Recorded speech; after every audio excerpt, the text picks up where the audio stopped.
ମୁଁ କମାଡି ସେବା ସମବାୟ ସମିତିର ଜଣେ ଡାଇରେକ୍ଟ ବୋର୍ଡ଼ ମେମ୍बर ବିରଜା ମଲ୍ଲିକ।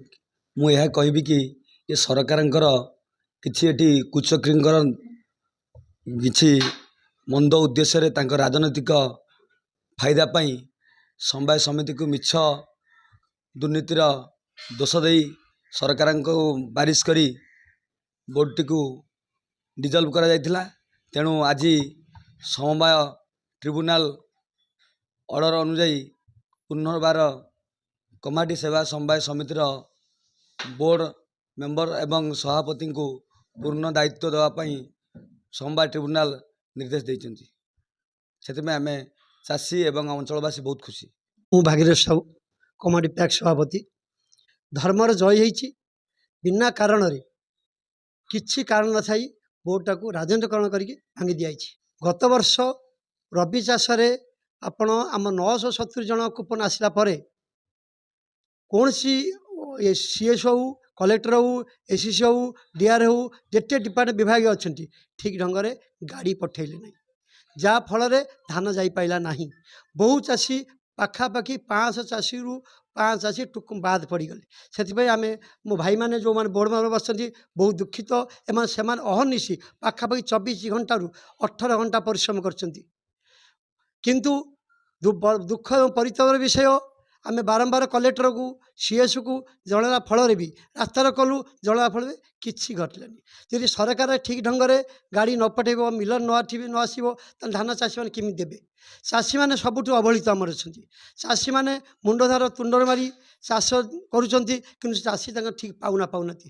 ମୁଁ ସରକାରକୁ ଏ ବର୍ଷ ଆପଣ ମଧ୍ୟ ଜଣାଉଛି, ଦୟାକରି ସମସ୍ତ କଥା ଭୁଲି ରାଜନୀତିକରଣ ନ କରି ଆପଣ ଚାଷୀମାନେ କେମିତି ଧାନ ପାଇବେ ସେ ବ୍ୟବସ୍ଥା କରାଯାଉ। ଦ୍ୱିତୀୟ କଥା ହେଉଛି ଆପଣଙ୍କର ଏଥର ଗତ ଥର କଥା ମୁଁ ଆଉ ଟିକେ ପଛକୁ ଫେରୁଛି। ଗତ ଥର ଆପଣ ଯେଉଁ ସମୟରେ ସର୍ଭେ ହେବା କଥା ଠିକ୍ ସମୟରେ ସର୍ଭେ ହେଲାନି। ଯେଉଁ ସମୟରେ ଆପଣ ରେଜିଷ୍ଟ୍ରେସନ୍ ହେବା କଥା ବିଳମ୍ବରେ ରେଜିଷ୍ଟ୍ରେସନ୍ ହେଲା। ଯେଉଁ ସମୟରେ ଟୋକନ୍ ଆସିବା କଥା ସେ ସମୟରେ ଟୋକନ୍ ଆସିଲାନି। ଯେଉଁ ସମୟରେ ଆପଣଙ୍କର ଟାର୍ଗେଟ୍ ଆସିବାଟା ସେମାନେ ଟାର୍ଗେଟ୍ ଆସିଲାନି।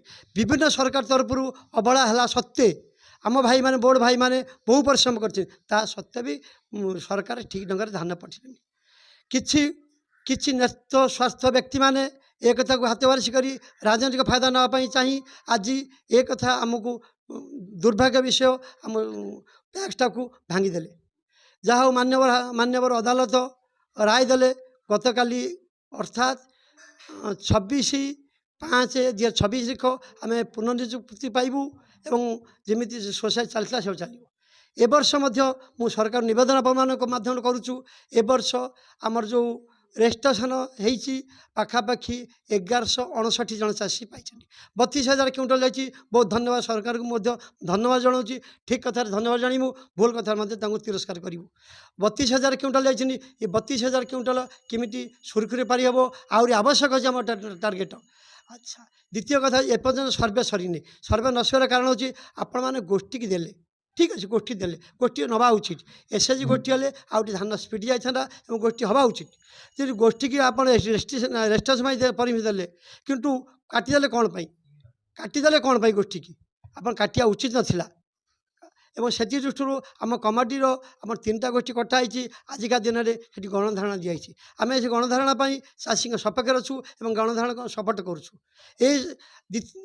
ସେଇଥି ଦୃଷ୍ଟିରୁ ପାଖାପାଖି 488 ପ୍ଲଟ୍ ଗୋଷ୍ଠୀରୁ ଏସ୍ଏଚ୍ଜି ଗୋଷ୍ଠୀରେ 488 ପ୍ଲଟ୍ ଏପର୍ଯ୍ୟନ୍ତ ସର୍ଭେ ସରିନାହିଁ। କାରଣ 4 ଦିନ ତଳେ ସର୍ଭେ ପାଇଁ ଦେଇଛନ୍ତି, ସର୍ଭେ ସରିନି। ତା ଫଳରେ ଆପଣ ଦୀର୍ଘ ଦିନ ଆପଣ କୁହନ୍ତୁ, ଫେବୃଆରୀ ମାସ ସର୍ଭେ ହେବା କଥା, ଧାନ ଥିଲାବେଳେ ସର୍ଭେ ହେବା କଥା, ଏପର୍ଯ୍ୟନ୍ତ ସର୍ଭେ ହେଇପାରିଲାନି। କାରଣ ମୁଁ ଦେଖିଛି ବହୁ ଜାଗାରେ ନଡ଼ା ନାହିଁ, ଘାସ ବର୍ଷାରେ ଘାସ ଉଠିଯାଇଛି, ସର୍ଭେ ଠିକ୍ ଢଙ୍ଗରେ ହେଇପାରୁନି।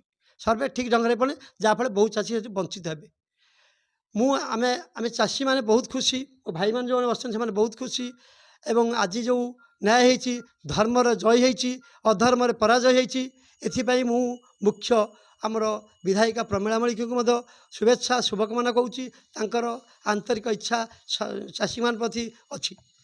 ଆଜି ମୁଁ ଆଉ ଟିକେ କହୁଛି, ଆଜି 2009-12 ମସିହାରେ ଏଠି ମଣ୍ଡି ଲାଗିଲା। ୟା ପୂର୍ବରୁ ମଣ୍ଡି ଲାଗୁନଥିଲା। ଆଜ୍ଞା ପ୍ରମିଳା ମଳିକ 2009 ମସିହାରେ ଆସିଲା ପରେ ଇଏ କେମିତି ଚାଷୀମାନେ ହଇରାଣ, କେମିତି ଚାଷୀମାନେ ଭଲରେ ଯିବେ, ଭଲରେ ଧାନ ଦେବେ, ଭଲରେ ରହିବେ, ଚାଷୀମାନଙ୍କ ପାଇଁ ଅନେକ ଚିନ୍ତା କରିଛନ୍ତି। ୟା ପୂର୍ବରୁ 21-22ରେ ଏଇ ସୋସାଇଟି ପ୍ୟାକ୍ସ ମାଧ୍ୟମରେ 45,000 କ୍ୱିଣ୍ଟାଲ ଧାନ ଯାଇଛି ଏବଂ ସେଥିପାଇଁ ଆମର ବିଲରେ ଇରିଗେସନ୍ ସୁବିଧା ଅଛି, ରାସ୍ତାଘାଟ ସୁବିଧା କରିଛନ୍ତି ଆମର ପ୍ରିୟ ବିଧାୟିକା ପ୍ରମିଳା ମଲ୍ଲିକ ଏବଂ ନବୀନ ସରକାରରେ ଏସବୁ କଥା ସୃଷ୍ଟି ହୋଇଛି। ଯାହା ହଉ ସମ୍ପୂର୍ଣ୍ଣ କଥା ମୁଁ କହିପାରୁନି, ମୁଁ ଆଉ ଥରେ ନିବେଦନ କରୁଛି, ଚାଷୀମାନେ କେଉଁ ଦଳ ନୁହନ୍ତି, ଚାଷୀମାନେ ଅହର୍ନିଶି ପରିଶ୍ରମ କରି, କଠିନ ପରିଶ୍ରମ କରି, ଧାର ଉଧାର କରି, ଆଜି ଯେଉଁ ରେଟ୍ ଅଛି 1300-1400 ଅଛି।